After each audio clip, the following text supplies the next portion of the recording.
Pernah nggak sih Anda nonton futsal dan kepikiran, kok bisa ya pemain-pemain itu kayak punya telepati? Nah, hari ini kita bakal bongkar tuntas buku taktik rahasia mereka. Gerakan yang kelihatannya kayak telepati itu sebenarnya bukan sihir loh, tapi ini adalah sebuah sistem yang udah dilatih matang-matang, semacam bahasa rahasia antara dua pemain penyerang. Nah, konsep inti inilah yang disebut dualitas ofensif. Simpelnya, ini adalah koneksi terkoordinasi antara dua pemain yang tujuannya cuma satu, membongkar pertahanan lawan. Inilah bisa dibilang fondasi dari setiap serangan futsal yang efektif.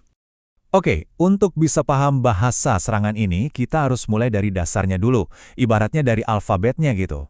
Yuk, kita bedah satu persatu kategori koneksi antar dua pemain ini. Ternyata semua permainan yang kelihatannya rumit itu sebenarnya bisa disederhanakan jadi dua kelompok taktis utama aja. Kuncinya ada di tujuan akhirnya.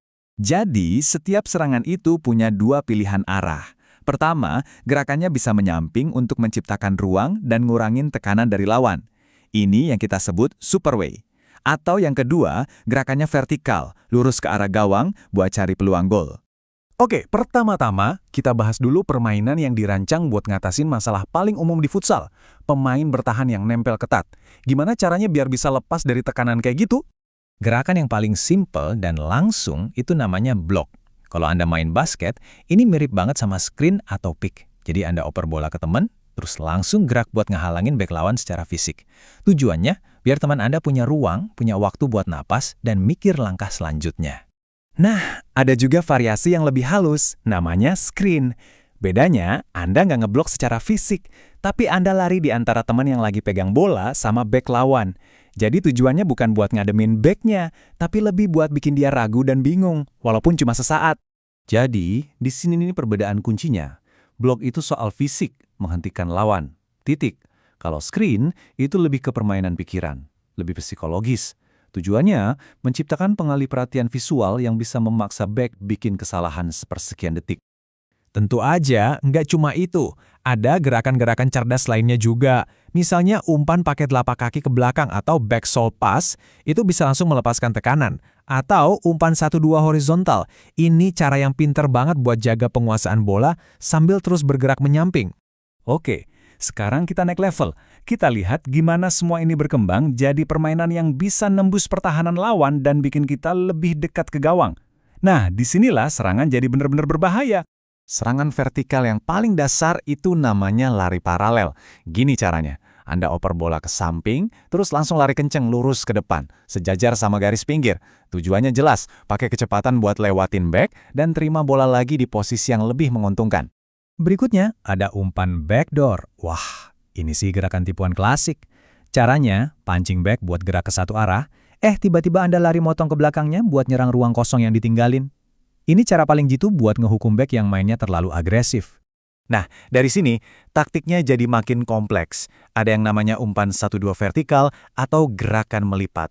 Tapi intinya semua itu dirancang dengan satu tujuan, bikin kacau dan menciptakan celah di jantung pertahanan lawan.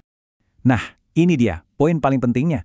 Tahu semua gerakan ini aja tuh nggak cukup. Pemain-pemain top mereka paham betul kapan dan di mana harus pakai setiap gerakan. Konteks itu segalanya. Coba bayangin lapangan futsal itu dibagi jadi dua zona.